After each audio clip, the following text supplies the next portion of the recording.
ഇതാണ് നമ്മുടെ final look വരുന്നത്. നമ്മൾ ചെയ്ത എംബ്രോയിഡറി ഡിസൈന്. ആദ്യം നമ്മൾ നമ്മുടെ കൈലിയാണ് നമ്മൾ എടുത്തിരിക്കുന്നത്. അത് നമുക്ക് വേണ്ട അളവിൽ നമ്മൾ കട്ട് ചെയ്യുക. അതിനുശേഷം ഞാനിത് ഫ്രണ്ടിൽ 2 കട്ടിങ് കൊടുത്തിട്ടാണ് ചെയ്യുന്നത്, 2 സൈഡിലായിട്ട്. അപ്പോൾ ഫസ്റ്റ് ഞാൻ ഇതുപോലെ ഒരു ലീഫാണ് വരച്ചത്. ഞാനിതിപ്പോൾ അല്ലാതെ ഞാൻ തന്നെ വരച്ചാണ്, പ്രിൻ്റ് ഒന്നും എടുത്തതല്ല. അതിനുശേഷം യെല്ലോ കാർബൺ വെച്ചിട്ട് അത് ട്രേസ് ചെയ്ത് തുണിയുടെ നല്ല ഭാഗത്തല്ല മറുഭാഗത്താണ് ഇത് വരച്ചേക്കുന്നത്.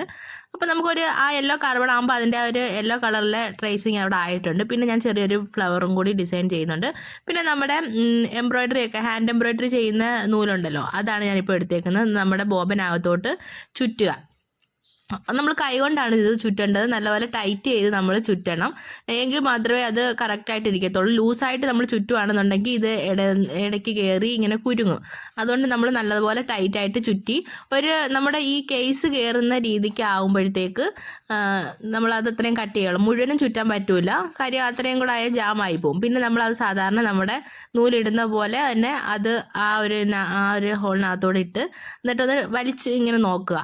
അത് നല്ല ടൈറ്റ് ആയിട്ടിരിക്കും. കാരണം മറ്റേ നൂല് വരുന്ന പോലെ അല്ല, ഇത് ഇത്രയും നൂലുണ്ട്. അതുകൊണ്ട് അതിൽ കൂടെ ഇറങ്ങി വരാൻ വലിയ താമസമാണ്. പിന്നെ നമ്മൾ ഈ ചെറിയ സ്ക്രൂ ഡ്രൈവർ വെച്ച് അതൊന്ന് ചെറുതായിട്ടൊന്ന് ലൂസായി കൊടുക്കുമ്പം നമുക്ക് നൂല് ഒരു സ്മൂത്തായിട്ട് വരാനായിട്ട് പറ്റും. അപ്പം അതങ്ങനെ ചെയ്യുക. അതിനുശേഷം നമ്മുടെ ആ സെയിം ഡ്രസ്സിൻ്റെ അതേ കളറിലെ നൂല് തന്നെ മുകളിലിട്ട് തയ്ക്കുക.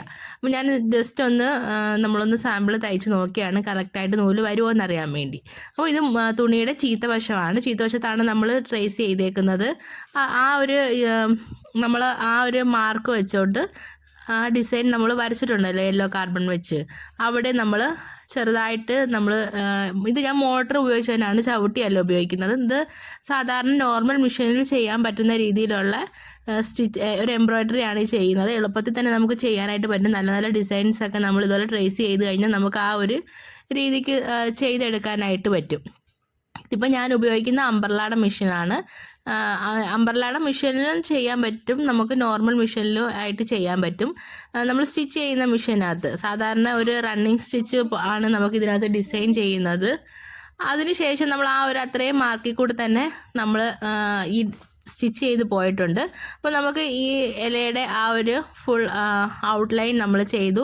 ഇനി അകത്ത് ചെറിയ ചെറിയ നാമ്പ് പോലെ പോവല്ലോ, അത് നമ്മൾ ചെയ്യണം. ഇതിപ്പോൾ ഞാൻ കട്ട് ചെയ്ത് കാണിച്ചേക്കുന്നത് നമ്മൾ ആ തുടക്കത്തിൽ ചെയ്തതാണ്. അപ്പോൾ നൂലിച്ചിരി കൂടുതലായിട്ട് ഉള്ള ആ ഒരു ഭാഗം വന്നുകൊണ്ട് അങ്ങനെ വന്നത്, അത് നമ്മൾ കട്ട് ചെയ്ത് കളഞ്ഞാൽ മതി.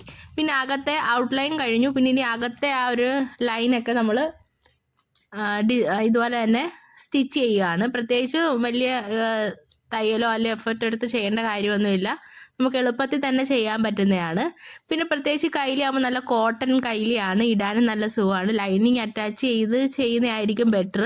ഞാൻ അങ്ങനെയാണ് ലൈനിങ്. ഇതാണ് നമ്മുടെ ഫൈനൽ ലുക്ക് വരുന്നത്. നമ്മൾ ചെയ്ത എംബ്രോയിഡറി ഡിസൈന് നമ്മുടെ സാധാരണ നോർമൽ മെഷീനകത്ത് ചെയ്യാൻ പറ്റുന്ന ഒരു എംബ്രോയിഡറി ഡിസൈനാണിത്. ഇത് നമ്മുടെ കൈലിയാണ്, ഇടാനൊക്കെ നല്ല കംഫർട്ടാണ് കേട്ടോ.